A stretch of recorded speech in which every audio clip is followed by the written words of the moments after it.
Hello everyone, welcome to my channel. তো আজ আমি রান্না করব ইঁচড় চিংড়ি। আর দেখো, আমি আলু আর ইঁচড় জলে সেদ্ধ করতে দিয়ে দিচ্ছি। কড়াইয়ে তেল দিয়ে দিয়েছি, ফোড়ন দেব। তারপরে আমি কিছু দিলাম কাঁচা লঙ্কা, কারণ আমি কম লঙ্কা ব্যবহার করি, বাচ্চারা খেতে পারে না। আর দিয়ে ভালোভাবে ভেজে নিলাম।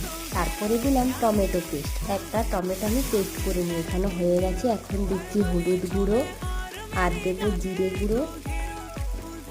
তো এবার ভালোভাবে ভেজে নেব। তারপর দেখো, আমি দিয়ে দিলাম পোস্ত বাটা। সামান্য পোস্ত বাটা দিলাম, তাহলে রান্নার টেস্টটা আরও দেব। তারপর আমি এঁচড় আর আলুটা ঢেলে দিচ্ছি।